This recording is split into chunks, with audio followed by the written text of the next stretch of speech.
If you've been waiting for a teleprompter that actually works for professional cameras without spending $3,000 on broadcast gear, I've got something you need to see. Before you hit that buy button, there are 3 things about this new Elgato Prompter XL that nobody is talking about, and one of them might be a deal breaker.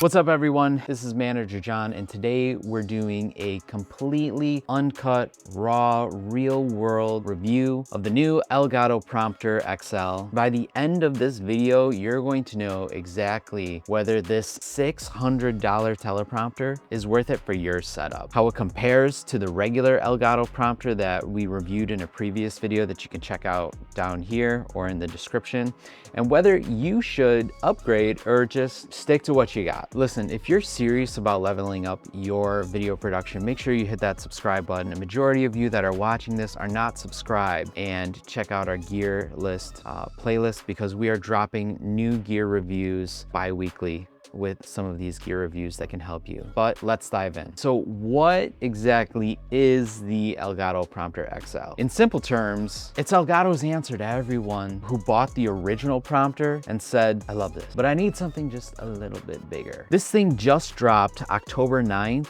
and it's positioned as a professional studio prompter that works with DSLR, mirrorless cameras, and even full studio camera rigs. And here's what makes it different from 90% of other prompters in the market. It has a built-in 16-inch full HD display. You don't need to use your phone or your iPad or some janky table mount. Everything is integrated. I mean, this thing is like larger than the size of my actual laptop. It's crazy. Everything's integrated. It's pretty much just a plug and play controlled right through your computer's camera hub software. So there's only a couple things that you need to do to like update that software, but you're gonna use the same stuff that you used for the original prompter. But let's talk about what you actually get when you drop $600 on this thing. In the box, you get the Prompter XL unit itself with that massive 16-inch display. You get the aluminum camera bracket, and this thing is solid. Like, this thing is a brick, but we'll talk about that a little bit later. You get 9 setup rings, 49 millimeters to 82 millimeters for each different type of lens that you're using, you know, whether it's like a mid-range or a wide angle, much like this one that I'm using currently right now. You get a universal backplate for different camera types.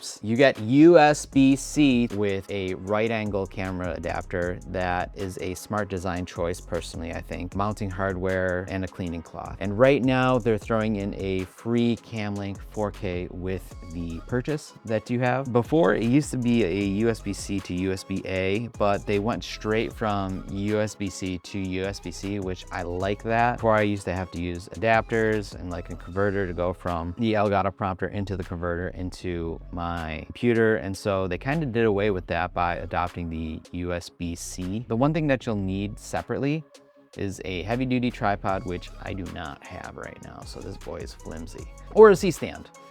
This thing weighs 7.4 pounds with the bracket plus your camera, so you'll need something that can pretty much handle the load. But let me give you the technical specs because this is where things start to get interesting. For the display, you're getting a 16-inch full HD screen, 1920 by 1080 resolution, 600 nits of brightness. That's 50% brighter than the original, text readable up to 15 feet away. So if you got this thing way far back, you'll be able to read it. Compared to the regular prompter, you'd probably have to have it no more than 6 feet away from you. For the build and compatibility, it's got a reinforced aluminum frame, which supports cameras up to 5 kilograms or even 11 pounds. So they fit big boys. Lens up to 22 centimeters long and 70-30 beam splitter glass for crystal clear reflection. I also like that the glass has a little bit of flex to it. The other one didn't really, and I ended up accidentally breaking mine on the ground and it shattered into a million pieces. So needless to say, it's more durable. For connectivity, again, like I said in the beginning of this video, it is a single USB-C 3.2 cable for power and video. It requires 15 watts of power delivery, which works with Mac, Windows, Android, but it does not work with an iPhone or an iPad as a display source. For mounting, you get 3 mounting points, 2 1/4 inch and 1 3/8 inch thread for your plates. It must be used with a tripod or C-stand. I cannot express this enough. It is a big boy. You cannot directly mount the actual thing to the lens like the original, and it includes a cold shoe rail for accessories. The software has camera hub integrations, voice sync features that auto scroll with your speech, Stream Deck compatible, and can be used as a secondary monitor as well, which is super nice because I do a lot of coaching calls for our community at the Creators Den, and I like seeing my entire community really big up on the screen there. But now let's talk about actually using this thing, because setup is where a lot of teleprompters become a nightmare. The good news is setup is actually pretty straightforward for an Elgato product. First, you mount your camera to the aluminum bracket using the included setup rings if you want to, and then you attach the Prompter XL to the tripod or the C-stand. Plug in that single USB-C to the back of the monitor and then connect it to your computer.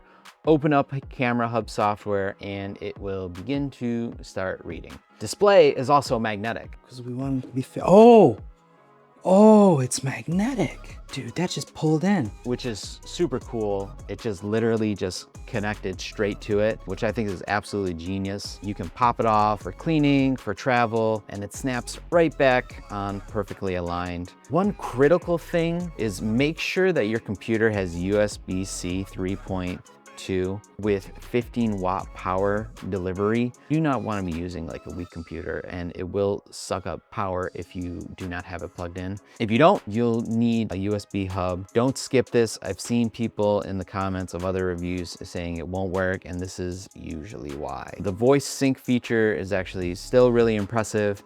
It uses AI to detect your speech and automatically scrolls as you're saying the words of the script to match your pace. You need an NVIDIA RTX GPU or Apple Silicon M1 or better for this to work, but when it does, honestly, it's a game changer for solo creators, especially if you're like me, you're a little dyslexic, you kind of suck at reading. This can help you in the long run. This is the section you've been waiting for. We did a full review of the original Elgato Prompter, and a lot of you have been asking, should I upgrade? I've been asking if I should upgrade. Is the XL worth double the price? So let's break down the key differences here. For screen size and brightness, the original has a 9-inch screen with a 1024 by 600 resolution, 400 nits. The XL has a 16-inch display with 1920 by 1080 resolution and 600 nits for the brightness. Winner, no question asked, is definitely the XL. So there's really no contest here. If you like bigger, bigger is you. If you like it bigger, you have a big truck, you're gonna want a big prompter. If you're working in a bright studio or you need to read from a further direction, it's like way set back because you want to capture more of the area. It's definitely helpful with it being brighter. And so this is definitely a massive upgrade. For weight and portability, the original one is 1.52 pounds without accessories. The XL is 7.4 pounds with the bracket. Winner is the original for portability. The original prompter is way more portable. You can mount it to a simple, but the XL requires a heavy-duty tripod or the C-stand, like mentioned multiple times in this video. This is a studio tool, not something that you just kind of pick up, throw in your luggage and go. For camera capability, the original works great with webcams, small mirrorless, and smartphones. The XL is built for DSLRs. So if you're trying to stream out of a camera or use your DSLR camera, this is gonna be the one for you, as well as like other professional cameras for up to 11 pounds. So really, the winner really just depends on your type of setup. If you're using a webcam or a small camera, the original is perfect, honestly. I'm not gonna try to upsell you on the XL just because I think I like it, but if you're using smaller cameras, definitely like the way to go. If you're running like a Sony a7S III, which I am, with a 24 to 70 millimeter lens, you will need the XL's reinforcement frame. For mounting, the original can be mounted directly to your lens. So before, when I would mount the original to my lens, I would kind of see some vignetting here. But I would really want to use like a wide angle lens, and it just wasn't big enough before. But now, because you have a bigger display option, you can use a wider lens, you can see more things here. And I think I'm probably even a little bit more cropped in than normal for this specific shot, but you get a super wide feature out of this thing. Getting back to the XL though, you are going to want to use a tripod or a C-stand. You can't really hang this big boy off of your lens without risk of potentially breaking it or just causing strain on the camera or the lens. The original is more versatile here, but the XL is locked into needing external support. For reading distance, the original is optimal for up to 6 feet away. The XL is readable up to 15 feet away, which we mentioned earlier. If you're doing interviews, multi-person shoots, or you need to move around your set, the XL gives you a little bit more freedom to be able to do that. For price, the original is $280. XL is about $600 currently with a free cam link, so they try to give you a little bit extra value there, which is nice. It's cool. I like my 4K. I like my cam link 4K. It makes it really easy to just plug and go. So the original, as far as price goes, is the winner. It's literally half the price. You need the extra size if you want to justify the XL. Bottom line on comparison, the original prompter is perfect for solo creators, streamers, YouTubers, and anyone with kind of like just a regular desk setup. It's lighter, it's more affordable, and it's easier to integrate. The Prompter XL is for professional studios, interview setups, corporate video shoots. And if you're like me, you just like to see all your students just really big up in your face. And really anyone that needs to read from a distance or support heavy camera gear along with it. They're honestly designed for different use cases, so there's no clear winner. It's all about, and we say this all the time, it's about what your goal is, not the gear. So the goals should define the gear, not the gear defines the goals. So it depends entirely on your workflow. So let me give you an honest opinion of the pros and cons after using this thing for a little bit, getting it set up, and even using it now. Starting with the pros, it has a very professional build quality. This thing feels like a $600 piece of equipment. All metal construction, premium materials, zero flex or wobble. Yeah, I like it. I mean, I like my gear to feel like it has, like, you know, I could beat someone up with it if I need to defend myself on the street or just be able to use it for a shoot. It has a massive screen for what you're looking at. Like I said, it's bigger than my laptop, honestly. You can actually see full paragraphs at a glance. So if you're a person that likes to kind of read ahead and know exactly what's happening, it's really great for that because it puts a lot of the words on the screen so you can kind of get sneak previews. Brightness, it's brighter than the original and it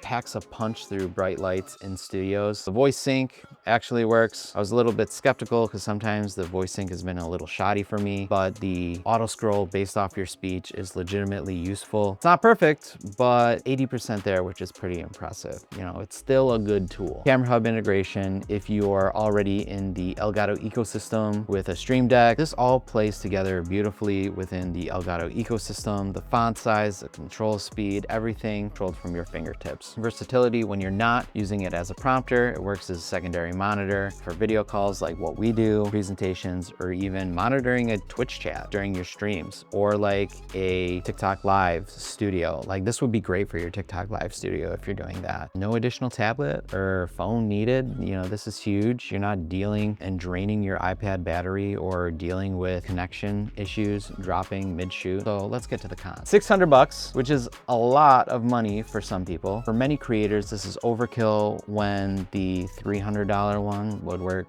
just fine. You have to just kind of really like big luxury things, honestly. That's kind of what I think about it. Like, I enjoy a truck. I don't own a truck, but I enjoy a truck. So this is my version of buying a truck. Weight, it is 7 pounds plus your camera. So you'll need some serious support. It has to be tripod mounted. Unlike the original that you could just kind of connect it to the lens and like let it hang off, you have to be committed to using a tripod or a C-stand, which takes a majority of the floor space. Power requirements, you will need a USB-C 3.2 with a 15-watt power delivery. Older computers, you may need a power hub, which is an additional cost that you're gonna have to factor in, and that cable to be able to manage that type of power that it's drawing. I mean, it's bigger, so like you're gonna need more.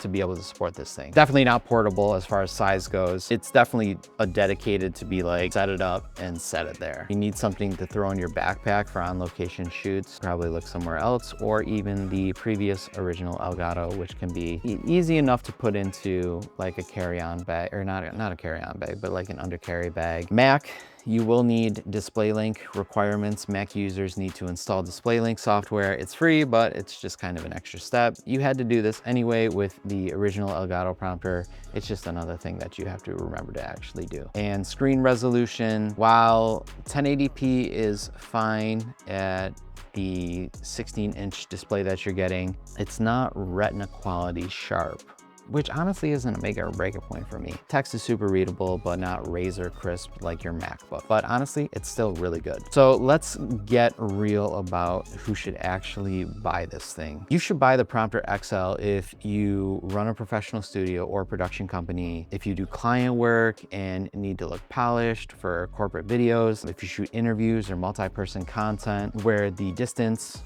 from the camera varies. If you use full frame cameras with large lenses regularly, if you have a bright studio, and if you need extra nits, if you're creating long form content and need to be able to read extensive scripts, or if you can justify the $600 investment as a business expense. You know, if you're a business owner, you can write this off and it's an asset to your business. So $600, I like being able to write off $600. So, and plus I really like this thing. Stick with the original prompter if you're doing a solo YouTube creator and you're on a budget. If you work from a desk setup with a webcam or small camera, if you're, you know, within 6 feet of your camera most times, if portability matters to you, if you don't want to deal with the C-stand, heavy tripods, all that jazz. If you need something that you can pack up and take on location, stick with the original. And don't buy either if you rarely use scripts. If you're a spontaneous creator or vlogger, if you're comfortable with memorization and kind of going off the cuff, if budget is extremely tight and do-it-yourself solutions work, or if you don't have a computer with the specs and to be able to power it, after using this thing in real production scenarios, here's what I've learned. For YouTube recording, this thing is, I mean, it absolutely crushes it. Being able to read full paragraphs while maintaining eye contact with the lens makes your delivery so much more natural. Flubs go away and you can really knock out your videos faster. I mean, honestly, I used to be a guy that would try to memorize things and like do the thing where I was looking from my computer back to my camera. It just didn't really work and made my communication really bad. For live streamers, it's solid, but maybe overkill unless you're doing like a high quality content production, multicam type thing. The voice sync doesn't really work in live environments where there's like a bunch of audio noise, there's like a concert, or there's like live music or whatever going on around you. So I would stay away from the voice sync feature. So you're probably gonna have to use manual scrolling speed for stuff like that anyway. For client work, this is where it really shines. When you're charging clients, you know, $5,000 plus. Want to be able to show up with professional gear. This is a psychological thing that builds confidence with you and your clientele, because if they're investing more, they want to be able to get the value for that. And the ability to feed them scripts or talking points while maintaining eye contact is invaluable, because not everybody's perfect, and a lot of times most of your clients, they probably aren't used to being on camera, so something like this can help them a lot. Build quality concerns, really not any for this that I have. This thing is built like a tank, magnetic display, like I said, to secure it. You don't have to screw in anything and it just pops right back off. There's zero flex to the actual prompter. You would think because of how it's big, it would flex and stuff like that. Everything feels precision and engineered. Software issues, Camera Hub has been solid for me. Occasional wonkiness with Windows scaling on PC, but nothing that's been a deal breaker. Updates have been pretty regular. As a matter of fact, you want to constantly update your Camera Hub and your Stream Deck through the software that you get. Is it worth the $600? Here's my honest answer. If you're making money from a video and you shoot frequently, yes. This is a business expense that will pay itself and save time and improve production quality. If you're a hobbyist or just a casual creator, probably not. The original at like $300 is the better value, or even a do-it-yourself solution. But honestly, just go ahead and just like spend $300 for the Elgato Prompter. I didn't really regret it, and my YouTube videos have become substantially better because of it. But if you're serious about video as a creator, this is one of those tools that elevates your entire operation. But before you buy, for most of you watching this, I'd say start with the original Elgato Prompter for 300. And if you outgrow and need the bigger screen, upgrade to the XL. Don't overbuy if you don't need to. So final verdict, overall rating, I'd probably give it like an 8.5 out of 10. This is an excellent professional teleprompter that delivers on its promise. The build quality is outstanding. The screen is gorgeous. Software integration is solid. It's the same stuff. And it solves real problems for professional creators. So my recommendation, I'm keeping this in my studio. It's replaced my previous prompter setup completely, although I am taking the other prompter out onto the road with me. So that kind of does help. I never have to move this and I can still use the prompter when I'm on the road. And I'm already seeing the ROI in faster video production and fewer tasks to do. If you're at that level where you're doing this professionally, this is a smart investment. That, for the most part, is pretty much everything you need to know about the Elgato Prompter XL. Let's just do a quick recap on everything that we talked about. 16-inch display with a free cam link for a limited time that they're running on offers. It's a full HD display with 600 nits of brightness, 2.7 times bigger than the original prompter. Professional build for studio use, best for serious creators, studios, client work. Stick with the original if you're budget conscious or have a desk setup or portability matters. I'm gonna go ahead and link the Prompter XL in the description below, along with our previous prompter review, so you can check out the side-by-side comparison and the setup process for the original prompter as well. If you are looking into integrating more gear into your content creation, we also have a gear list playlist that you can check out here as well, or at the end, or like, I think it normally ends up here, but either way. Make sure to check out the gear playlist where we do free breakdowns of the gear that we're using and that we're recommending for first time or even advanced creators such as yourself. If this video helped you and you decide whether to buy or not, hit that like button. Genuinely helps us keep making these in-depth reviews. And if you haven't subscribed yet, you know, I get it. I want to be able to earn your subscription. If you found this video helpful, make sure to subscribe and give me a comment of some of the things that I may have had as gaps in our videos, or some things that you're not so sure. I answer every single comment, so make sure you leave a comment below. If you are currently using the regular Elgato prompter and you're looking to get the XL, ask me a question. Go ahead and drop a comment. I'd love to have a conversation with you. I'm ManagerJon, and thank you for watching, and I'll see you on the next video.